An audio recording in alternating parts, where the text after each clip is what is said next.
네. 자, 오늘 여러분들하고 할 이야기는 사실 어찌 보면 사실 저번 주에 저희가 커리어 마스터리, 저저번 주죠. 우리 커리어 마스터리에서 8 factors라고 8가지 팩터에 대해서 우리가 이야기를 나누다가 이제 5가지 정도를 저희가 같이 나눴고 오늘 마지막 3가지를 나누게 될 예정입니다. 근데 세 가지는 사실 뭐 너무 어려운 게 없어서 후딱후딱 가고, 마지막 8번째 거랑 관련해서 여러분들하고 오늘 조금 더 깊이 있는 시간을 좀 보내려고 합니다. 자, 그래서, 잠시만요. 이 어디 갔지? 네. 여기 있군요. 네, 여러분들하고 한번. 음, 오늘 이제 커리어와 인생이라는 제목을 가지고, 여러분들하고 같이 좀 이야기를 나누도록 하겠습니다. 자, 여러분들이 이제 커리어를, 이렇게 난 이런 커리어를 할 것이다라고 이렇게 정할 때 커리어에 혹시 목표가 있는지 모르겠어요. 그래서 혹시 성공이 목표인지 아니면 행복이 목표인지 돈이 목표인지 아니면 그 외에 여러분들이 어떤 커리어를 잡으실 때 커리어를 선택하실 때의 목표가 무엇인지 한번 좀 생각해 보시면 좋을 것 같습니다. 음, 지금 여러분들이 하고 있는 이 커리어가, 뭐, 새로운 커리어일 수도 있고요. 아니면, 굉장히 오래전부터 생각했던 커리어일 수도 있고, 지금 한 10년이 넘은 커리어일 수도 있을 것 같고요. 이 영상을 누가 보느냐에 따라서, 지금 여러분들이, 나이가 어떻게 되느냐에 따라서, 또 커리어를 고르는 거에 대한 또 기준이 좀 달라질 것 같기는 합니다. 그래서 여러분들이 커리어를 선택하실 때 목표가 무엇인지 오늘 한번 좀 생각해 보시고 요거를 저 끝까지 한번 끌고 가보면 너무나 좋을 것 같습니다. 자, 그래서 여러분들한테 굉장히 기본적인 질문을 사실 오늘 또 드릴 텐데요. 왜 여러분은 진로에 고민을 하게 되는 걸까요? 진로에 있어서 우리들은 왜 고민을 하게 될까? 고민을 하는 것이 잘못된 것은 아니지만 그 고민의 뿌리가 어디에 있을까? 고민의 진정한 이유가 어디에 있는지를 우리가 오늘 한번 좀 살펴보면 좋을 것 같습니다. 나는 어떤 커리어를 하는 게 좋을까에 대한 그 고민에 우리가 진짜로 질문하는 것들이 그냥 어떤 커리어가 좋을까? A라는 커리어가 좋을까? 하고 그걸 선택하면 고민이 없어질지, 아니면 사실 우리가 커리어에 대해서 고민하는 것은 생각보다 좀 더 복잡한 것인지 오늘 한번 여러분들하고 이야기를 나눠보면 좋을 것 같습니다. 우리 지지난주죠. 우리 지난번에 우리가 이 커리어를 결정하는 8가지 팩터에 대해서 여러분들하고 같이 이야기를 나눴어요.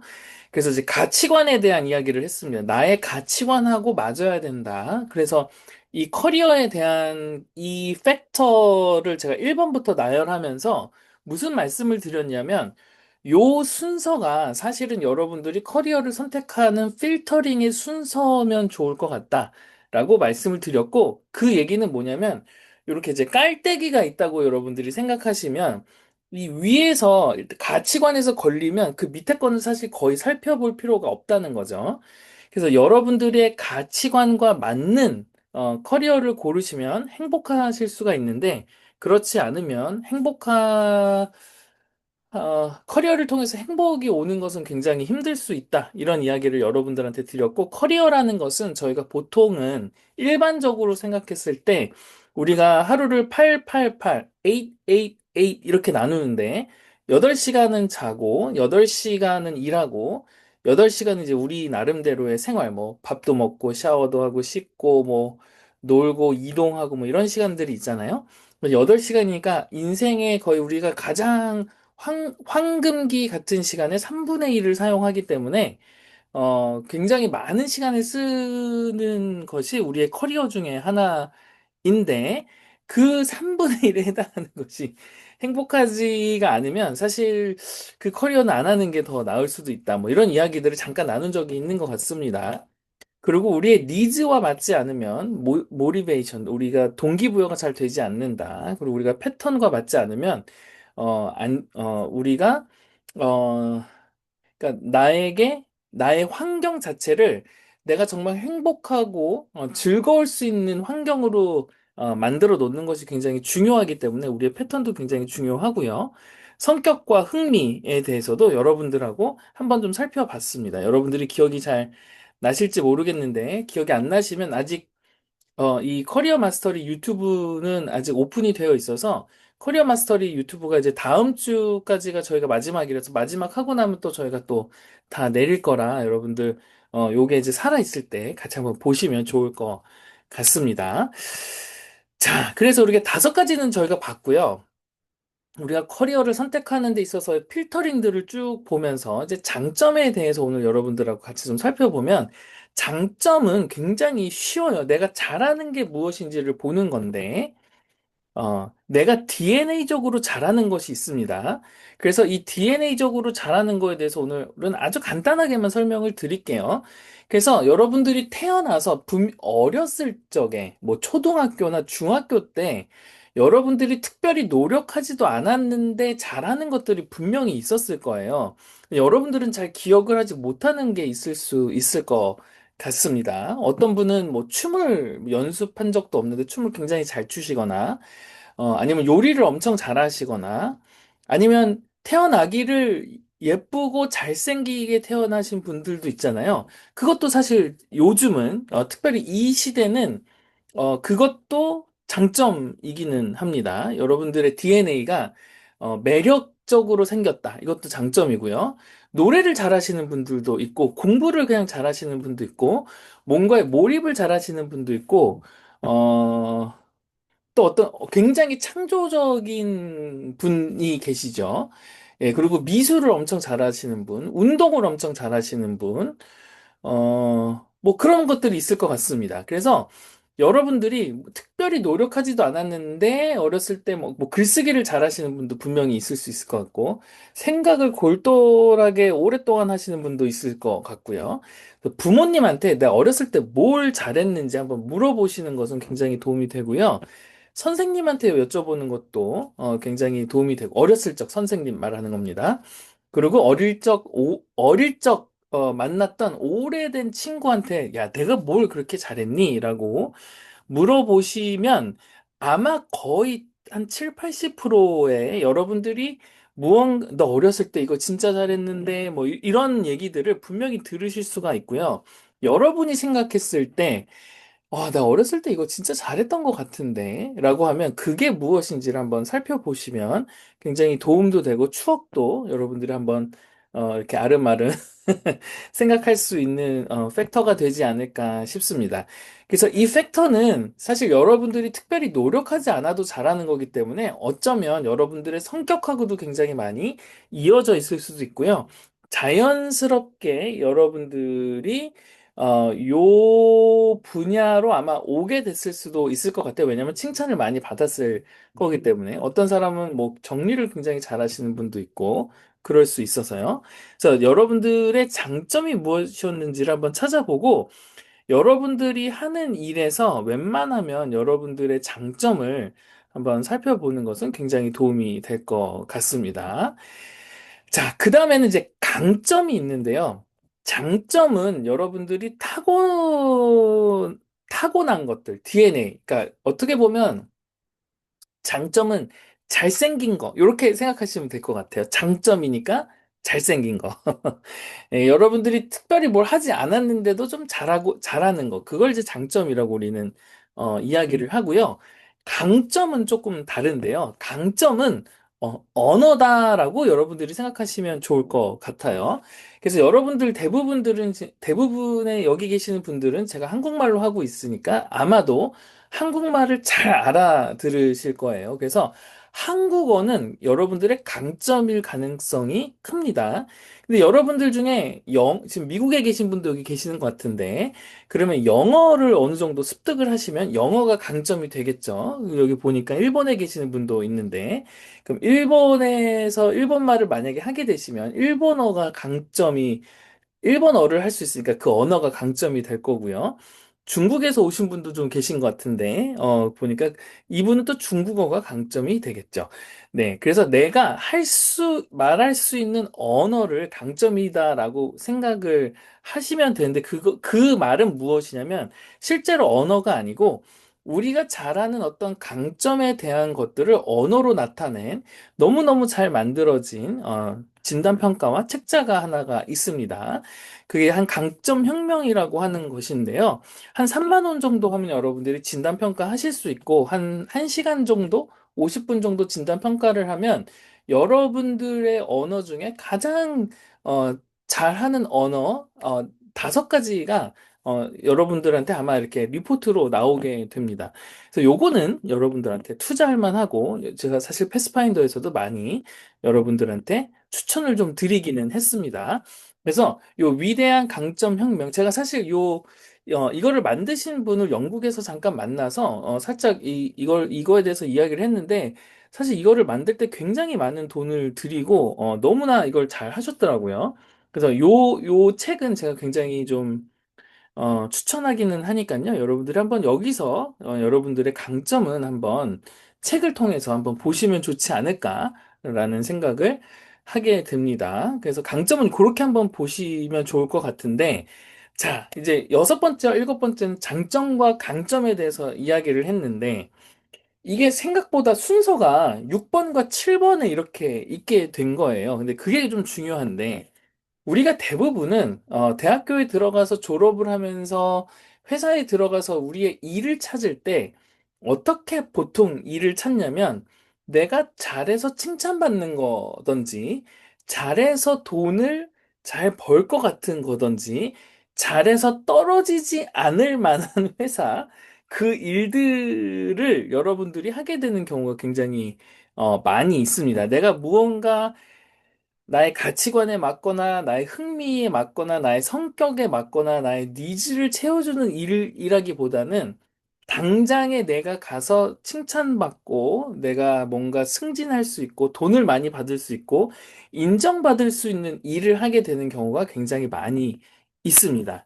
그런데 저희가 이제 인생의 그래프를 보면 보통 20살까지는 초등학교, 중학교, 고등학교까지 나와서 크게 큰 생각 없이 진로에 대한 뭐 당연히 고민은 많고 우리가 이제 그 사춘기를 지나면서 엄청난 스트레스와 막 진로에 대한 고민을 하는 것 같지만 사실 진로에 대한 고민이라기보다는 인생에 대한 고민을 엄청나게 많이 하면서 호르몬이 바뀌니까 인생에 대한 고민을 하는 것이지 실질적으로 진로에 대한 고민 자체를 그렇게 많이 하지는 않는 것 같아요. 말이 그냥 진로인 것이지. 그래서 20살까지는 그냥 그렇게 지내게 됩니다. 그래서 20살에서 뭐 대학을 가게 될 수도 있고, 대학을 안 가게 될 수도 있고, 사실 요즘은 대학을 가는 게 생각보다 너무 의미가 없어진 시대가 오고 있고, 한 10년만 지나도 대학교는 정말 선택적으로만 가는 그런 교육기관이 될 가능성도 좀 많아 보이는 것 같기는 해요. 근데 어쨌든 요즘은 아직까지는 대학교라는 교육기관에 많이들 들어가는 편이기는 하니까. 그래서 우리가 대학교를 들어가게 되면 보통 24, 5살 정도 때 대학교를 졸업하게 되는 경우가 많이 있습니다. 물론 한국 같은 경우는 우리 나라를 지키기 위해서 저를 포함해서 우리 국군 저는 3, 4단을 나왔는데 우리 백골 부대 이렇게 가서 정말 쓸데없는 체력 훈련을 많이 하고 이제 2년을 넘는 시간을 나라를 위해서 헌신하고 나왔죠. 네, 그래서 여러분들도 아마 군대를 갔다 오신 분들도 분명히 계실 텐데, 어쨌든 그렇게 되면 27이나 28쯤 보통 이제, 대학교에서 졸업을 하게 되죠. 근데 그냥 그거 다 퉁쳐서, 네, 우리 25살쯤 보통 우리가, 나온다고 한다면, 대학교를 나온다고 한다면, 그때부터 35살까지 10년 동안 우리가 막 진로와 관련해서 막 고민하고 이것저것 해보고 막 회사도 옮겨보고 뭐 뭐 회사를 떨어져 보기도 하고 이런 일 저런 일 하던 그 10년 동안의 기간에서 35살 정도의 여러분들이 하고 있는 그 일이 여러분들의 평생의 일이 될 가능성이 굉장히 큽니다. 한 80%에서 90% 정도는 그때 일이 어디까지 가냐면 55세까지 가게 되는 경우가 많아요. 그래서 25세에서 35세까지는 사실 노출되고 explore 막 여러분들이 막 이것저것 경험하고 내가 이 일이 맞나 저 일이 맞나 막 이것저것 막 우당탕탕탕 해보는 그런 시기라고 여러분들이 생각하시면 좋을 것 같아요. 그래서 실수도 많고 실패도 많고 하는 기간이 25살에서 한 35세까지 한 10년 정도가 되고요. 그런 고생한 기간을 끝내고 나서 한 35살쯤 되면 그때 여러분들이 하는 일이 대부분 여러분들의 커리어로 자리 잡게 되는 경우가 많고요. 보통 55세 정도까지 20년간을 여러분들이 일을 하게 된다. 이렇게 생각하시면 돼요. 55세가 지나고 나면 55세에서 60세 까지는 그냥 그거의 이제 마지막 부분을 지나면서 60에서 65세는 제2의 인생을 준비하는 시기로 보통 보내게 되고요. 65세가 되면 대부분은 은퇴를 하시는 경우가 많이 있습니다. 그래서 65세에서 한 75세까지는 그 제2의 인생을 살게 되고요. 지금 이제 우리나라로 말하면 평균 건강 수명은 한 72세, 그리고 평균 우리들의 인생 그 뭐죠? 그 평균 수명이 한 80세 정도, 80%의 사람들이 한 80세 정도에 돌아가시니까 한 75세 이후로는 사실 오늘 내일 언제 어떻게 돼도 사실 이상하지 않을 만큼의 시대가 된 것 같아요. 물론 우리는 100세까지 살 수 있는 과학기술이 생기기는 하겠지만 그럼에도 불구하고 100세까지 우리가 건강하게 살 것인지에 대해서는 잘 모르는 거죠.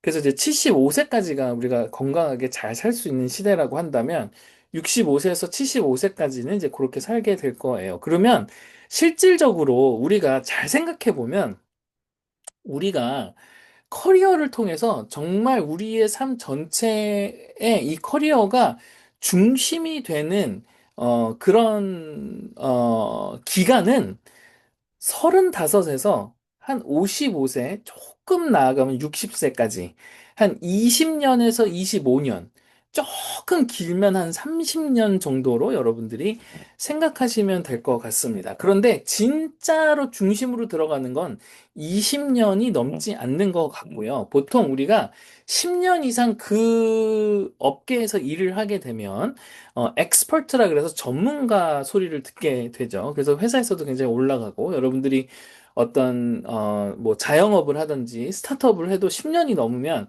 그 회사가 굉장히 좀 탄탄하게 되는 경우가 있는 것 같고 그 분야에서는 진짜 전문가로서 여러분들이 뭘 해도 할 수가 있는 것 같아요. 그래서 35살 플러스 마이너스에서 여러분들이 무슨 일을 하고 계시는지가 생각보다 굉장히 좀 중요하기는 합니다. 그냥 그 일을 하시는 게 아니고 굉장히 많은 것들을 통해서 그 일을 아마 하게 되셨을 가능성이 크기 때문이죠. 자, 그래서 이제 요 이야기를 하면서 우리가 보통은 25세에서 35세까지 10년 동안 막 우당탕탕탕 하면서 커리어를 고르게 되는데 요때 우리가 잘 잡아야 되는 것이 이때 보통은 오늘 우리가 이야기한 장점과 강점 요 두 개를 바탕으로 해서 커리어를 고르게 되는 경우가 굉장히 많이 있습니다. 그렇게 고르는 것이 꼭 잘못됐다라고 여러분들한테 말씀드리기는 어려운데 실제로 이 팩터가 순서라고 말씀드렸잖아요. 근데 이 강점이라는 게 7번이잖아요. 그러면 거의 마지막인데 보통 요 7번에 있는 요게 여러분들의 1번으로 작용하는 경우가 굉장히 많이 있다라는 얘기죠.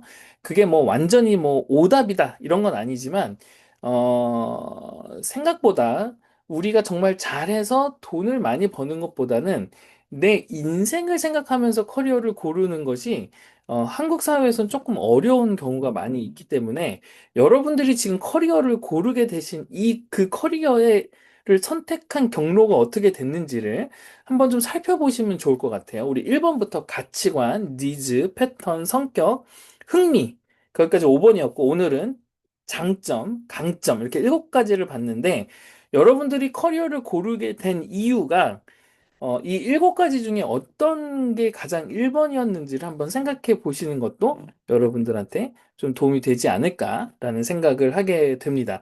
근데 대부분은, 한국에 계신 대부분은 돈을 많이 주는 내가 잘하는 일을 선택하게 되는 경우가 우리 바로 윗세대에 있었던 일들이기 때문에 우리 윗세대들은 돈, 돈을 많이 주고 내가 잘한다고 하면 무조건 가서 승진하고 그 회사에서 은퇴를 하는 것이 이분들의 어떻게 보면 트로피 같은 일이었는데 그런 분들이 있었기에 우리나라가 이렇게 발전했다라고 저는 믿고 그분들에게 존경의 박수를 좀 보내면서 그러나 이제 시대가 변해서 이제 우리들은 어, 내가 정말 잘하는 일도 중요하지만, 우리가 진짜 행복한 일이 무엇인지를 찾아갈 수 있는 시대가 됐다라는 걸 여러분들이 보는 게 너무나 중요하고요. 그럼에도 불구하고 여러분들이 잘하는 그 분야에서 일을 하는 것도 중요하다. 이 두 가지를 다 놓치지 않고 가시면 좋을 것 같습니다.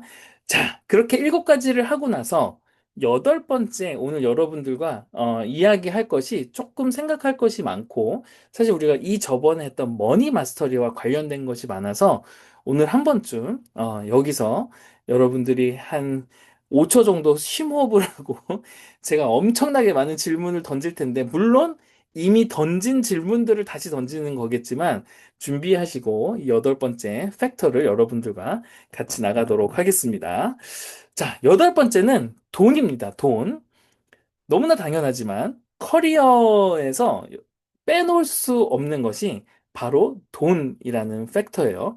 여러분들도 커리어를 고르는 데 있어서 돈이 아예 중요하지 않는 경우는 거의 없을 것 같기는 합니다. 봉사활동이 아니고서는요. 그래서 여러분들의 커리어에서 돈이 어떤 역할을 하는지 같이 한번 살펴보시면 좋을 것 같습니다.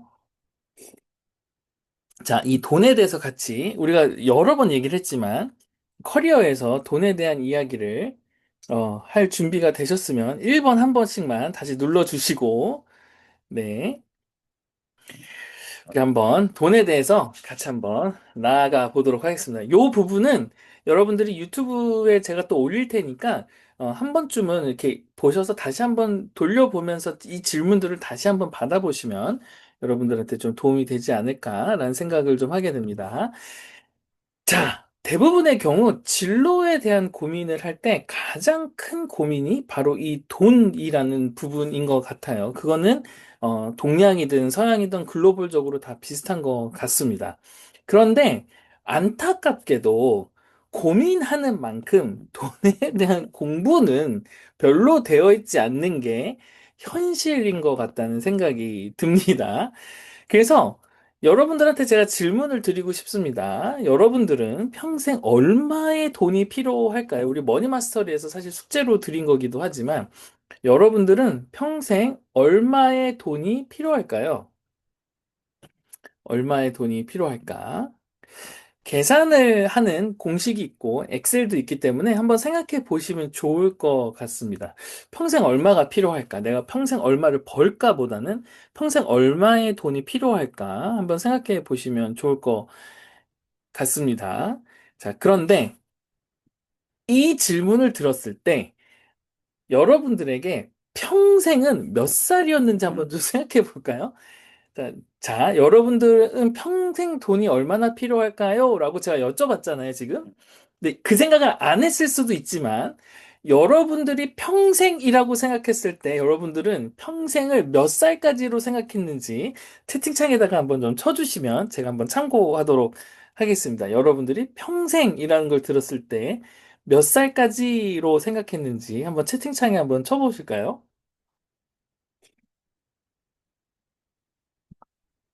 네, 평생은 몇 살까지인지. 생각을 안 해보셨군요. 85세, 110세. 놀랍다. 80살, 100세. 아, 그렇구나. 네, 100세. 평생 돈을 얼마나 쓸까?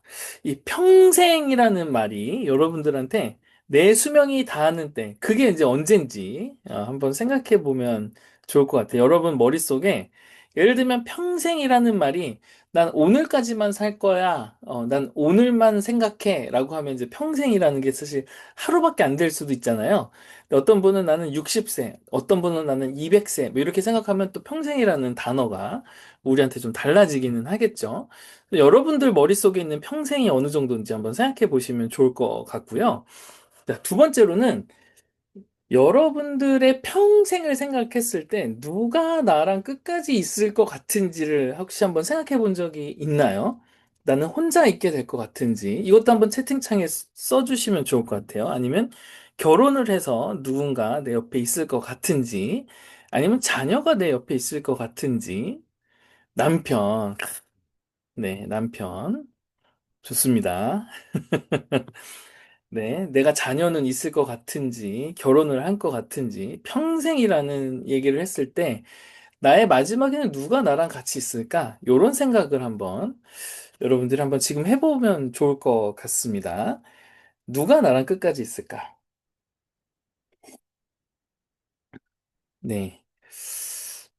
다들 생각하고 계시는 거 맞죠? 네. 나 자신, 혼자 있다 이거죠? 네. 아무도 없을 것 같다. 네. 여러분들이 100세 됐을 때, 85세, 80세 됐을 때 누구랑 같이 있게 될 것 같은지 한번 생각해 보는 것도 오늘 저녁에 여러분들이 커리어를 고르는 데 있어서 좀 도움이 되지 않을까 생각해요. 가족이라면 이제 어떤 가족인지, 뭐 부모님들은 보통 돌아가셨을 가능성이 크고요. 친가 친척도 친척도 많이 안 남아 있을 수도 있는데 내가 생각하는 가족이란 누구일지도 한번 생각해 보시면 좋을 것 같습니다. 다음 질문으로 넘어가 볼게요. 그러니까 여러분들은 이 지금 평생이라는 말을 들었을 때 어디에 살고 있다라고 생각이 드시는지도 한번 생각해 보시면 좋을 것 같아요. 그게 어떤 나라인지, 아니면 아파트인지, 단독주택인지, 아니면 뭐, 빌라인지, 한번 생각해 보시면 좋을 것 같고, 사이즈가 뭐, 84제곱미터, 요즘 영화에 많이 나오죠? 84제곱미터인지, 150제곱미터인지, 나는 어디에 어떤 데서 살고 있을까? 이런 생각도 한번 좀 해보시면 좋을 것 같습니다.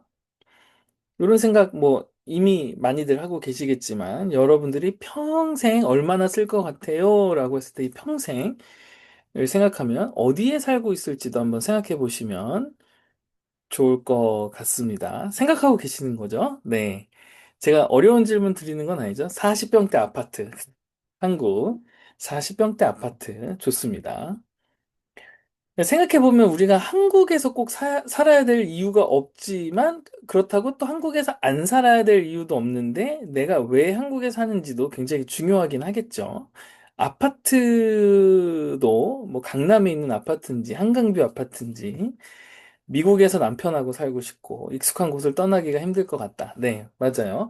나한테 익숙한 곳이 굉장히 좀 중요하기는 하겠죠. 근데 이 익숙하다라는 것이 또 어떤 건지도 여러분들이 한번 생각해 보시면 좋을 것 같아요. 그래서 여러분들이 실질적으로 커리어라는 것을 고를 때 이런 모든 생각들이 여러분들 안에 정리가 되면 될수록 여러분들한테 굉장히 좀 좋을 것 같다는 생각이 들기는 합니다. 자, 만약에 여러분들이 평생 꼭 경험하고 싶은 경험이 있다면 어떤 경험들을 하고 싶은 게 있으실까요? 예를 들면 번지 점프를 하고 싶으신 분도 있을 거고, 여행을 뭐 이런 나라도 가보고 싶고, 저런 나라도 가보고 싶고, 뭐, 파인 다이닝 세계 여행도 좋죠. 네, 해외에서 살아보는 거 너무 좋죠. 네, 여러분들이 꼭 하고 싶은 경험들이 있다면, 하늘을 나는 자동차요. 역시 주정님은 매주 새로운 것으로 놀라게 하시는군요. 네, 우주여행 좋네요. 안전한 나라들, 여행 도장 찍기. 좋습니다. 여행이 많은데 왜 이렇게 나는 여행이라는 경험을 하고 싶을까? 이런 것도 한번 생각해 보시면 좋죠? 네네, 우주여행 좋네. 네. 일론 머스크랑 좀 친해지셔야겠다. 네. 근데 이 경험을 하기 위해서는 나에게 어느 정도의 시간이 필요하고 나에게 어느 정도의 돈이 필요한지도 한번 생각해 보시면 좋을 것 같습니다. 자, 그 다음에 그 경험을 돈으로 환산한다면 얼마 정도의 돈이 들지도 한번 생각해 보시면 좋을 것 같아요. 그 경험을 돈으로 환산한다면. 아, 내가 이런 경험을 한다면, 뭐, 세계 여행을 하려면 어느 정도의 돈이 필요하겠구나. 이런 것들 한번, 우주여행 돈으로 환산 가능하죠. 한 30억 정도 든다고 하는 것 같던데. 20억 정도 드나? 뭐, 20억에서 30억 정도, 예, 드는 것 같습니다. 그리고 이제 뭐, 점점 해가 갈수록 더 싸지겠죠? 뭐, 네, 일론 머스크가 해내지 않을까요? 네, 우주여행, 예, 할 것 같습니다. 자, 그러면 내가 한 달에 300만 원을 저축하고 앞으로 40년을 모은다면 얼마 정도의 돈이 있을 것 같은지를 한번 생각해 보는 거죠. 뭐 1년에 한 3천만 원이라고 하고 40년이면 12억 정도가 되는 건데, 아, 내가 300만 원씩 40년을 모으면 한 12억 정도 되는구나. 뭐 이제 요 정도의 여러분들이 생각은 할 수가 있을 것 같아요. 그러면서 여러분들한테 약간의 시각의 퍼스펙티브를 약간 한번 돌려서 한번 생각해 보는 시간들을 잠깐 한번 가져보도록 하겠습니다. 네, 요 다음 질문으로. 네. 그래서 여러분들한테 집은 얼마나 중요할까요? 집. 여러분들이 사는 집이 우선순위에서 얼마나 중요할까? 여기서 생각하는 이 집이라는 말은 집의 크기, 집의 종류, 집의 나이스한 정도, 집의 위치, 뭐 이런 것들을 얘기하는 거예요. 여러분의 집을 얘기하는 건 아닙니다. 여러분이 사는 집이 여러분들한테 얼마나 중요한가? 내가 사는 집이 집의 모양, 집의 크기, 집의 위치 이런 것들이 여러분들한테 얼마나 중요한가 한번 좀 생각해 보시면 좋을 것 같습니다. 뭐 계속 생각하고 계시죠? 제가 질문을 너무 많이 드리는 건 아니겠죠? 뭐 이 정도 질문 여러분 익숙하시니까 예, 계속 질문하도록 하겠습니다. 자, 그런데 여러분들에게 내 집은 또 얼마나 중요한지. 자, 여러분들에게 집이 얼마나 중요한 거랑 내 집이 얼마나 중요한 거랑은 약간 다르죠. 네, 내 집, 내 소유, 내 자동차, 내 옷, 내 커피, 내 방, 뭐, 요런 걸 얘기를 하는 겁니다. 나한테 내 집이 얼마나 중요한지 한번 좀 생각해 보시는 거예요. 내 집이 꼭 필요할까? 나는 내 집에서 살아야 되나? 뭐, 요런 것들 한번 생각해 보시는 겁니다.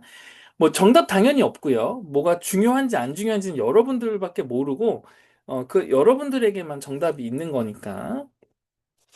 내 집이 있는 게 여러분들한테 얼마나 중요한지가 중요할 것 같다. 예, 자가가 있으면 좋겠는 거랑 나는 무조건 있어야 되는 거랑 약간 좀 다르기는 하죠. 그래서 자가가 어디에 얼마만큼의 이렇게 있으면 좋겠다 하는 거랑 이 집이 무조건 있어야 되는 거랑은 약간 다를 수 있으니까 한번 생각해 보시면 좋을 것 같다는 생각이 듭니다. 자, 그리고 여러분들의 집이 만약에 강남에 있는 거는 또 얼마나 중요하고 왜 중요한가 이런 것도 한번 생각해 보는 거예요. 강남에 없어도 되잖아요. 근데 강남에 있었으면 좋겠다라는 생각은 있을 수가 있겠죠. 근데 강남에 있어야만 해라는 거는 조금 또 다른 문제이기는 한데, 그러면 왜 그렇게 생각하는지, 왜 그것이 중요한지도 여러분들이 한번 생각해 볼 수 있을 것 같습니다. 집이라는 게 굉장히 크기 때문에 내 집이 꼭 필요한지 한번 생각해 보시면 좋을 것 같아요. 왜냐하면 우리가 이제 나이가 들어가면서 집이라는 게 우리한테 굉장히 중요한 요소가 되니까 여러분들한테 한번 질문을 해 보는 겁니다. 자, 그러면서 갑자기 퍼스펙티브를 한 번만 더 바꾸도록 하겠습니다. 여러분들한테 만약에 갑자기 8억이라는 돈이 주어진다면 그 재정으로 무엇을 하시겠는지를 잠깐 시간을 드릴 테니까 한번 생각해 보시면 좋을 것 같습니다. 8억이라는 돈이 집 사기, 8억짜리 집 사기, 바로 사버렸네. 네. 비트코인 주식 사기, 네. 배당주 투자. 네, 좋습니다. 근데 실제로 여러분들이 8억이라는 돈이 주어진다면 난 어디에 어떻게 쓸 건지에 대한 디테일한 계획이 나와 있는지도 좀 좋은 것 같아요. 재정에 맞는 집을 사고 가게도 얻는다. 뭔가. 자, 8억이라는 돈이 주어졌을 때 나는 그걸로 뭘 할까? 이렇게 한번 생각해 보시면 좋을 것 같습니다. 어, 네. 에이씨, 8억이 어딨어? 어떻게 주어져? 이렇게 생각할 수도 있지만, 만약에 주어진다면 여러분들이 이걸로 뭘 할까? 요런 생각을 한번 해보시는 것이 요 뒷부분에 여러분들의 생각을 조금 더 익스밴드 해줄 수 있는 질문으로 좀 나아갈 것 같습니다. 한번 지금 잠깐만 생각해 보죠. 8억이 주어진다면 난 뭐 할 것 같은지. 8억이라는 돈은 굉장히 큰 돈이기는 하지만 8억이라는 돈이 나한테 어떠한 어떠한 인생을 가져다 줄지도 한번 생각해 보면 너무나 좋을 것 같다라는 생각이 듭니다. 자, 여기서 조금 발전해서 여러분들한테 이제 질문, 커리어 얘기지만 우리 커리어의 여덟 번째 돈이라는 팩터에 대해서 여러분들하고 지금 이야기를 하고 있는 겁니다. 그냥 떠날 수 있는 곳으로 가서 평생을 휴식하면서 살고 싶다. 그렇죠. 태국 같은 데 가면 한 달에 한 2, 300만 원이면 된다고 하니까 2, 300만 원, 1년이면 한 2천만 원에서 3천만 원인데 10년이면 3억이네요. 3억이 좀 안 되네. 그러면 네, 10년, 20년이면 6억이면 저축하면 한 30년은 살 수 있겠네요, 여러분. 네, 30년은 아무것도 안 하고 살 수 있을 것 같다는 생각이 드네요. 자, 여러분들에게 8억이, 나에게 8억 정도라면, 여러분들에게 8억이 주어졌고, 죄송합니다. 매년 평균 한 15%의 수익을 꾸준히 낼 수 있는 능력이 있다고 한번 가정을 해보겠습니다. 평균 15%의 수익을 꾸준히 낼 수 있는 능력이 있으면 매달 여러분들한테 얼마의 재정이 들어오나요? 자, 매달 8억 정도의 돈이, 아니, 8억이래. 네, 15%의 수익을 꾸준히 낼 수 있는 능력이 만약에 있으시다면 여러분들한테 매달 얼마가 들어올까? 생각해 보면, 이미 계산 머리로 다 돼서 아시겠지만 매달 한 1,000만 원 정도가 여러분들한테 아마 들어오게 될 겁니다. 그러면 이제 여러 가지 또 생각이 나기는 할 텐데 일단은 그 생각들은 잠깐 이렇게 집어넣어 주시고 여러분들에게 8억이 있어서 매년 평균 15%의 수익을 낼 수 있는 능력이 있으면 1,000만 원이 들어오는데 그럼 1,000만 원이라는 돈은 여러분들한테 이제 어떤 돈인지 한번 생각해 보시면 좋을 것 같아요. 그래서 어, 그 15%의 수익을 꾸준히 낼 수 있는 능력을 만약에 키운다고 한다면 여러분들이 아니고 만약 여러분들에게 자녀가 있거나 여러분들이 누군가를 가르친다고 한다면 얼마의 시간과 얼마의 자원이 들까 가능은 할지 한번 생각해 보는 시간 잠깐 갖도록 하겠습니다. 네. 매년 15%의 수익을 꾸준히 낼 수 있는 능력만 키우는데 모든 에너지와 돈을 다 쏟는다면 시간이 얼마나 걸릴까? 아니면 가능은 할까? 어떨 것 같은가요, 여러분? 가능은 할까요, 여러분? 가능은 할까?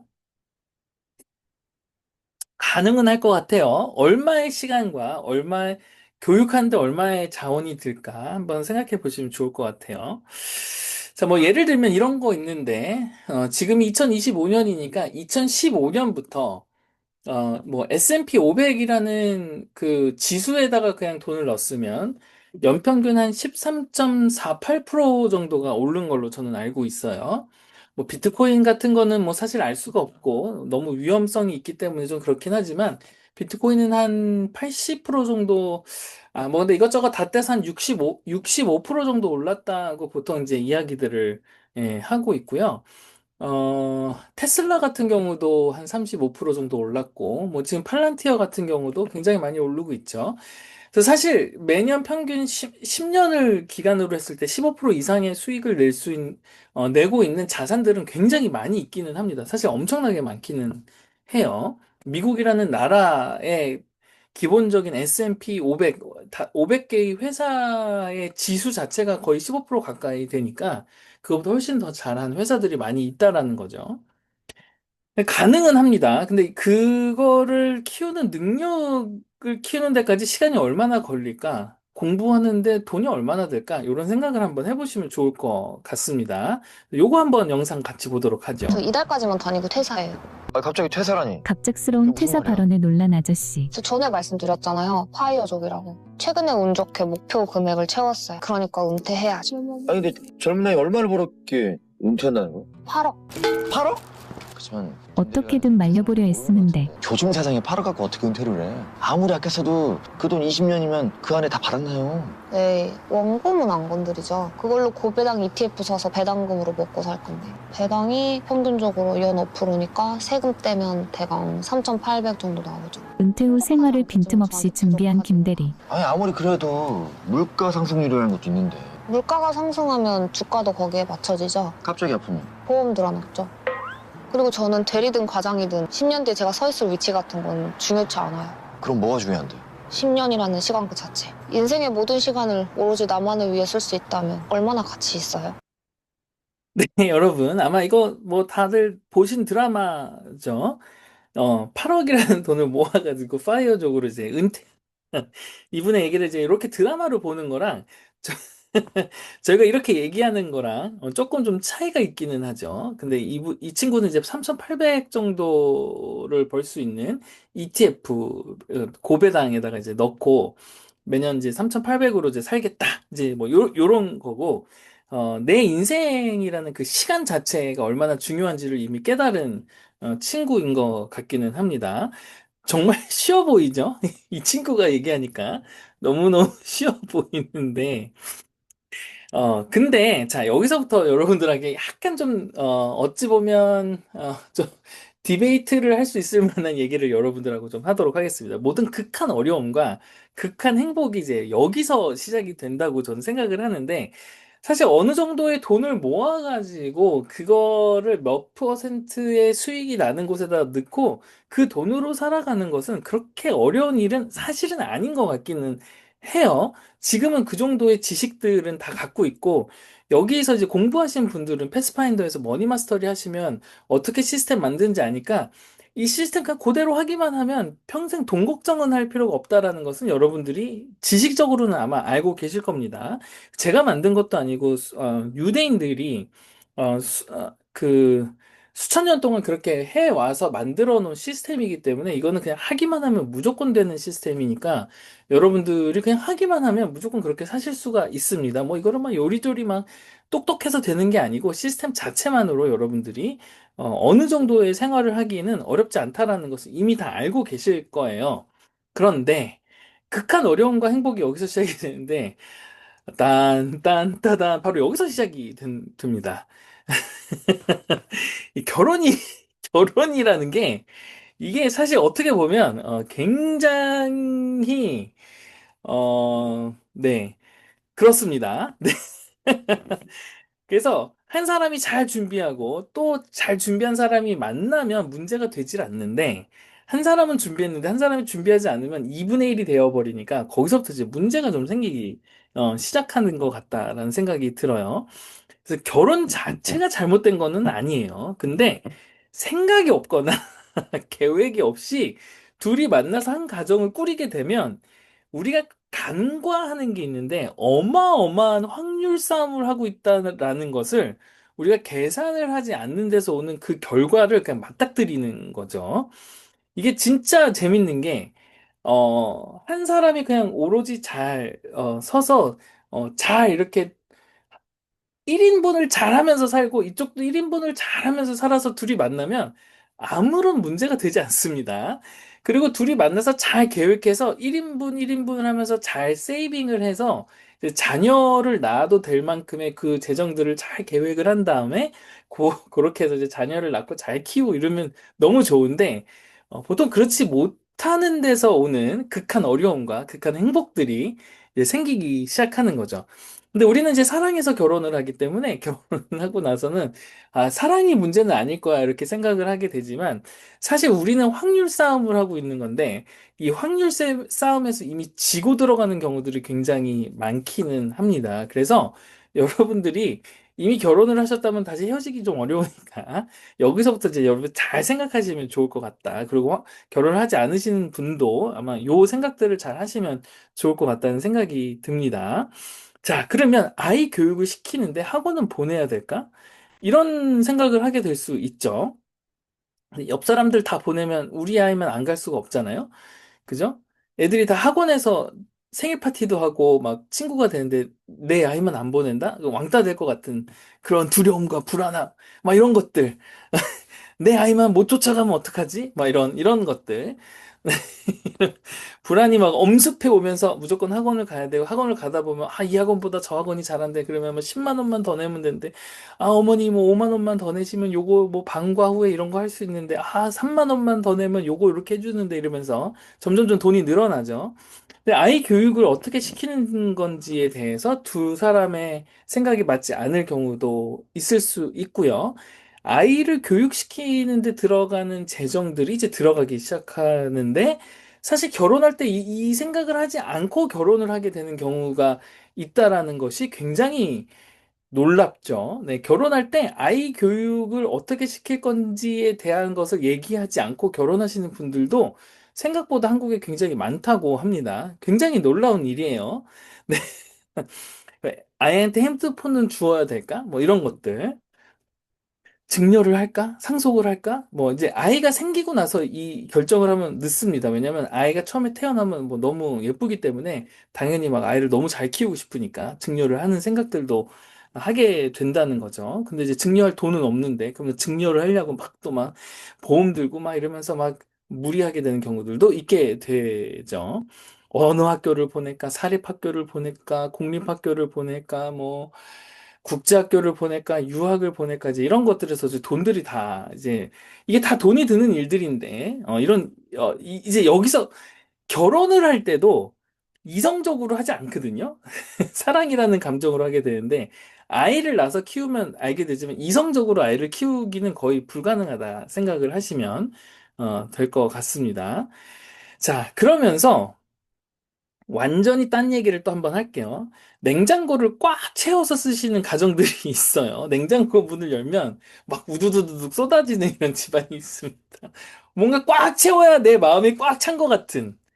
근데 사실 우리가 먹는 거 별로 안 되는데 몇 개만 이렇게 있어도 되는데 꼭 뭔가 이렇게 전쟁이 날 것 같은 냉장고를 갖고 계시는 집안들이 좀 있단 말이죠. 근데 거기 있는 거 잘 생각해 보면 버리는 게 한 2, 30% 정도 되고 그 하나하나 살려면 돈이 무지 많이 들어가는데 냉장고가 하나만 있지 않고 막 두 대, 세 대 막 이렇게 있는 집안도 있어요. 네, 그러면 이제 그런 것들도 여러분들이 이제 다 돈인데 한번 생각해 보는 거죠. 그리고 신발이 두 켤레 이상 있으신 분들이 되게 많아요.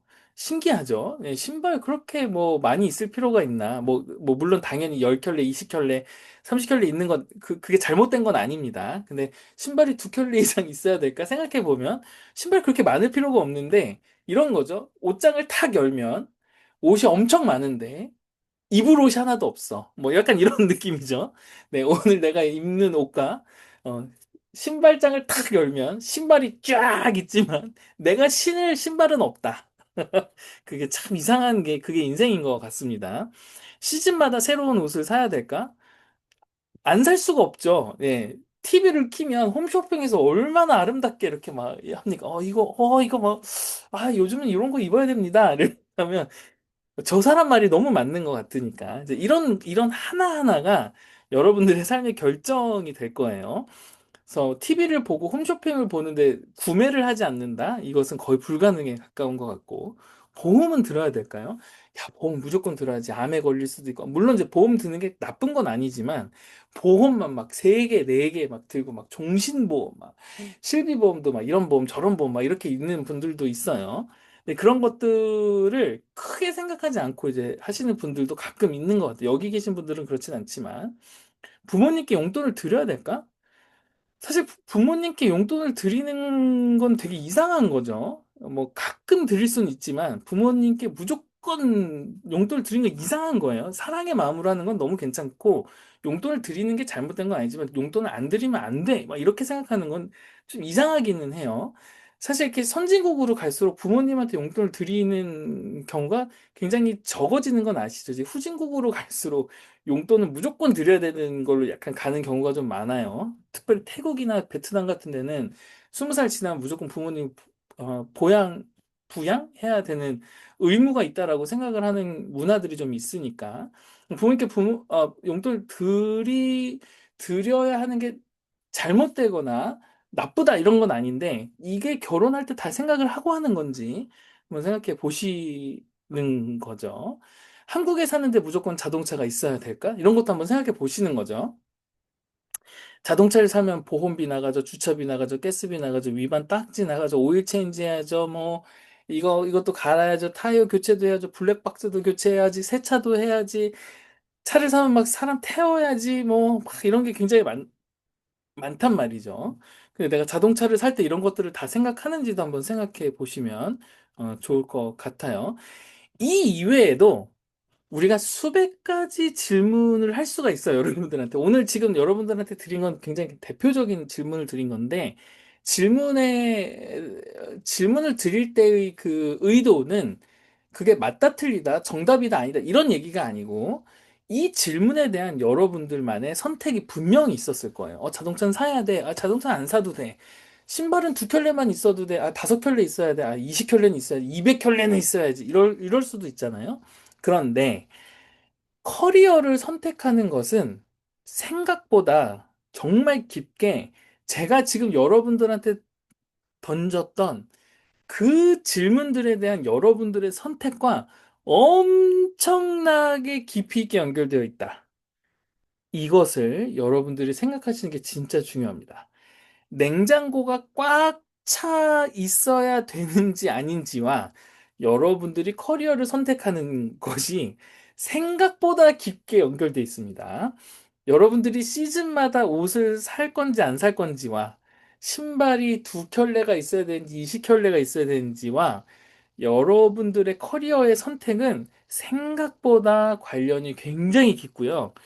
여러분들이 결혼을 할 건지 안 할 건지, 아이를 낳을 건지 안 낳을 건지, 육아를 어떻게 할 것인지와 여러분들이 어떤 커리어를 선택하는지는 생각보다 굉장히 깊게 연결이 되어 있다라는 것을 인지하는 것이 굉장히 중요합니다. 네, 요 말이 여러분들한테 잘 이해가 됐으면 좋겠는데요. 결국에 진로에 대한 고민은 어떤 일을 하고 싶은가에 대한 고민보다 더 깊은 여러분들의 인생에 대한 고민을 수반하고 있다라는 것을 인지하는 것이 저는 이 커리어 마스터리에서 진짜 중요하다라는 생각을 하게 됩니다. 제가 여러분들한테 어떤 이야기를 들었냐면 커리어를 고르는 건 정말 쉽다. 그리고 그 돈만 벌려고 하는 것도 너무 쉽다. 그런데 이 커리어와 여러분들의 인생이 묶이기 때문에 이게 진짜 힘든 거다라는 이야기를 여러분들한테 초반에 한번 드린 적이 있는데요. 여러분들이 사실 진로에 대해서 고민하는 것은 사실 어떤 일을 하고 싶은가에 대한 고민으로 시작은 하지만 사실 그보다 더 기저에 여러분들이 어떤 인생을 살고 싶은가에 대한 것들에 대한 여러분들의 생각들이 정리되어 있지 않기 때문에 오는 고민일 경우가 훨씬 많습니다. 나는 결혼을 할 거야, 안 할 거야, 아이를 낳을 거야, 안 낳을 거야가 정해져 있다면 그 다음부터는 좀 쉬워지겠죠. 물론 정한다고 그대로 가는 건 아니지만 그리고 나는 냉장고에 요 정도 음식을 할 거야. 나는 옷은 요만큼 있으면 돼. 뭐 이건 이렇게 있으면 돼. 이런 것들이 다 결정되어지고 여러분들이 고민해서 선택이 되어진다면 어쩌면 여러분들의 진로의 고민은 생각보다 굉장히 쉬워질 수도 있다. 라는 것을 반대로 한번 생각해 보시면 오늘 저녁에 한번 그것을 생각해 보시면 여러분들한테 도움이 될 것 같습니다. 왜냐하면 여러분들이 하는 그 선택들이 생각보다 여러분들의 돈과 관련이 깊어요. 신발을 두 켤레 사는데 10만 원이면 20켤레 살려면 100만 원이 들잖아요. 근데 그러한 항목들이 한 100가지는 있을 거예요. 여러분들 안경도 사야죠. 옷도 사야죠. 이런 옷도 사야죠. 속옷도 사야죠. 여행도 가야죠. 그릇도 바꿔야죠. 여러분들 청소도 해야죠. 벽지도 바꿔야지. 전등도 바꿔야지. 항목들만 나열을 해도 100개 이상이 아마 될 겁니다. 제가 이제 에어비앤비라는 것을 이렇게 한번 오픈하다가 보니까 에어비앤비라는 것은 이제 호텔 같은 거잖아요. 그래서 사람들이 와서 숙박을 하러 가는 건데 에어비앤비를 오픈하기 위해서 기본적으로 그 한 사람이 와서 사용하는 것들을 이제 제가 사야 되는데 그 항목이 109가지가 나오더라고요. 진짜 기본적인 거. 그거보다 훨씬 더 많겠지만 기본적으로 사람들이 와서 살아갈 수 있도록 하는 그 숙소를 하나 꾸미는데 항목이 109가지인데 이 109가지가 기본이라는 거죠. 근데 그 109가지보다 제가 볼 때 우리가 인생을 살아가는 데 있어서 우리가 고민하고 선택해야 되는 것들은 진짜 거의 한 1000가지 정도의 선택을 해야 되는 경우가 있을 수가 있는데 그 하나하나가 생각보다 돈하고 연결이 많이 되어 있는 거예요. 그 돈하고 연결이 되어 있고 여러분들이 살고 싶어 하는 그 라이프 스타일과 여러분들의 커리어는 생각보다 깊이 연결이 되어 있기 때문에 사실 여러분들의 인생에 대한 고민을 먼저 하고 커리어 고민을 하는 것이 여러분들한테 굉장히 큰 도움이 되지 않을까라는 생각을 하게 됩니다. 그래서 사실 돈에 대한 고민은 정말 심플하기 때문에 쓰는 돈보다 버는 돈이 많으면 돼요. 그냥 버는 돈보다 덜 쓰면 됩니다. 돈은 심플해요, 굉장히. 그래서 남는 돈 저축하고요. 그 저축한 돈의 일부를 투자하고 그 투자해서 번 돈 중에 일부를 기부하시면 됩니다. 돈은 정말 심플합니다. 번 거보다 덜 쓰면 됩니다. 예, 그냥 돈은 그러면 돼요. 근데 결국은 나한테 행복이란 무엇인지, 내가 생각하는 행복한 삶이란 무엇인지 끊임없이 생각하고 정의 내리는 것이 오히려 진로를 결정하는 지름길이지 않을까라는 생각을 오늘 여러분들에게 나누고 여기서 한 가지 성공은 그렇게 되면 저절로 따라온다라는 것을 한번 믿고 따라가셔도 괜찮지 않을까라는 생각을 한번 해보게 됩니다. 자, 이상하게 들리시겠지만 마지막으로 하나만 하고 이제 마무리를 하도록 하겠습니다. 몸이 진짜 아프면 모든 고민이 사라진다고 해요. 몸이 진짜 아프잖아요. 아무 생각도 나지 않는다고 합니다. 근데 그 말은 뭐냐면 우리 안에 고민이 많다는 건 사실 건강한 몸이 있다는 증거라고 여러분들이 생각하시면 되고 고민이 많은 것을 고민하실 필요는 없을 것 같다. 라는 생각을 하면서 결정을 잘하지 못하고 있다면 그것도 걱정하지 말고 불안해하지 않아도 된다. 왜냐하면 끝까지 잘하고 싶은 여러분들의 마음의 증표이기 때문에 그럴 수 있다. 그래서 진로에 대한 고민을 하는 것은 사실은 어쩌면 우리의 인생에 대한 고민을 아직도 하고 있다라고 여러분들이 생각하시고 진로가 어떤 커리어를 고르는 데 있어서의 고민보다는 내 인생을 어떻게 살고 싶은지에 대한 고민이 아직 끝나지 않아서 커리어에 대한 고민이 더 크게 올 수도 있다라는 것을 한 번쯤은 생각해 보고 다시 커리어로 돌아가면 좋을 것 같습니다. 그래서 요 고민을 하시고 나서 다음 주에 그러면 그런 고민이 끝났을 때 어떤 커리어를 어떻게 고르는 것이 우리에게 행복하고 성공한 인생을 정말 가지고 올 수 있는지에 대한 마지막 세션을 다음 주에 한번 하도록 하겠습니다. 우리 마무리하겠습니다. 저번 주에 했던 것과 같은 건데 진로를 결정하는 거는 의외로 쉽습니다. 근데 그 길을 여러분들이 직접 선택을 했으면 해요. 왜냐하면 여러분들의 인생이기 때문에. 그래서 여러분들이 가는 길이 그것이 길이 됩니다. 그 시간, 인생을 무엇으로 교환하고 있는지 여러분들이 한 번쯤 다시 한번 생각하는 다음 주까지 그렇게 한번 생각해 보시는 시간이 됐으면 좋겠습니다. 그렇게 살게 될 때 여러분들 한 명의 예외 없이 의미 있는 삶 사실 수 있을 거라 저는 믿고요. 근데 공부해야 되니까 다 같이 함께 공부했으면 좋겠습니다. 더 파인더스.kr에서 여러분 안내 받으실 수 있고요. 어, 돌아오는 토요일이 저희 이제 패스파인더의 마지막 오프라인 워크숍입니다. 그래서 웬만하면 많은 분들 오셔서 그냥 참여하셨으면 좋겠습니다. 그래서 여러분들 청강하기 원하시는 분들은 저희 한번 알려주시고요. 우리 25일 날, 10월 25일 날 더 커넥트 있는 거 잊지 마시고 여기서 많은 좋은 시간들 보냈으면 좋겠습니다. 항상 커피 쿠폰으로 함께 해주신 분들 다시 한번 감사드리고요. 오늘도 행복한 저녁 되시기 바랍니다. 오늘도 함께 해주셔서 여러분 너무나 감사합니다. 행복한 저녁 되십시오. 감사합니다.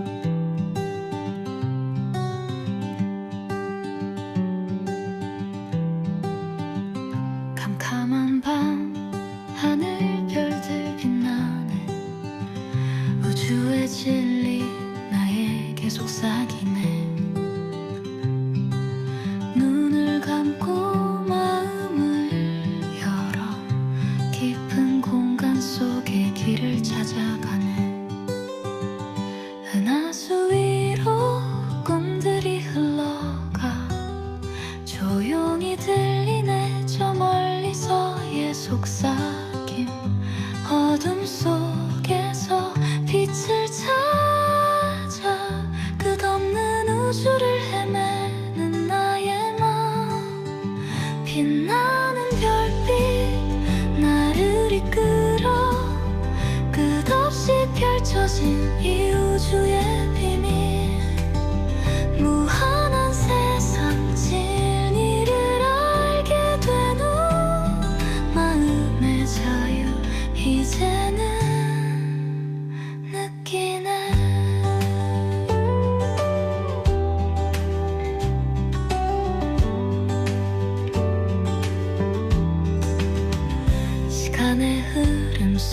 잠길 때 우주의 별들이 나의